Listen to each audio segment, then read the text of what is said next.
بسم اللہ الرحمن الرحیم۔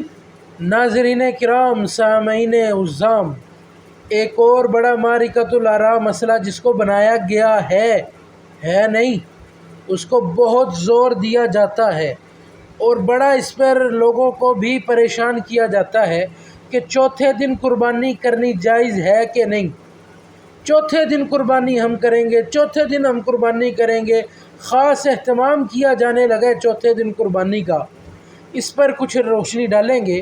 دعا کرو اللہ تعالی ہمیشہ اس زبان کو حق اور سچ بولنے کی توفیق عطا فرمائے۔ ایک کتاب ہے عقیقہ کے مسائل، عقیقہ اور قربانی کے مسائل، اہل حدیث حضرات کی، مصنف ہے اس کے محمد فاروق صاحب، اور صرف اہل حدیث حضرات ہی یہ شوشہ چھوڑتے ہیں کہ چوتھے دن بھی قربانی کی جائے۔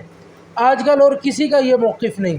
وہ اس کے صفحہ نمبر 134 پر لکھتے ہیں: امیر المومنین، امام المسلمین، امام المتقین، خلیفۃ الرسول اللہ صلی اللہ علیہ وسلم، حضرت عمر کے بیٹے عبداللہ ابن عمر فرماتے ہیں قربانی کے دن صرف 3 ہیں۔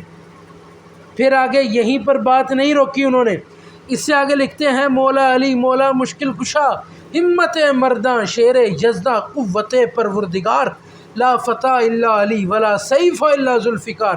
مولا علی فرماتے ہیں عید کے دن، قربانی کے دن صرف 3 ہیں۔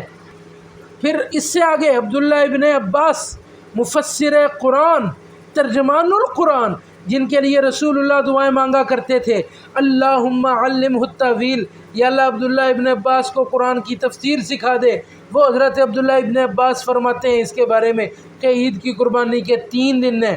حضرت عبداللہ ابن عمر، مولا علی، حضرت عبداللہ ابن عباس، اس سے بھی آگے سنتے چلیے۔ یہ حضرت انس بن مالک رضی اللہ تعالیٰ عنہ کا قول آگے خود ہی نقل کیا اور اس سے بھی یہی ثابت کیا، عید کی قربانی کے دن صرف 3 ہیں۔ تیسرے دن عصر کی نماز سے پہلے جس نے قربانی کر لی اس کی قربانی شمار ہوگی، بعد میں کی گوشت تو حلال ہوگا لیکن اس کی قربانی گنی نہیں جائے گی۔ اب میں پوچھتا ہوں، اچھا اس سے آگے پھر لکھا 2-3 صفحے چھوڑ کر، راجح قول انہی صحابہ کا ہے کہ تیسرے دن تک قربانی کی جائے گی۔ حافظ زبیر علی زئی صاحب وہ کہتے ہیں راجح قول یہی ہے کہ قربانی کے دن صرف 3 ہیں۔ میں پوچھتا ہوں، جب حضرت عبداللہ ابن عباس، مولا علی، حضرت عبداللہ ابن عمر کے اقوال ہیں، حضرت انس بن مالک کے خادم رسول کے یہ اقوال ہیں کہ قربانی کے دن 3 ہیں، تو چوتھے دن قربانی کے فتوے دینے کی کوئی وجہ بنتی نہیں۔ اللہ تعالی ہمیں سیدھے رستے پر رہنے کی توفیق عطا فرمائے۔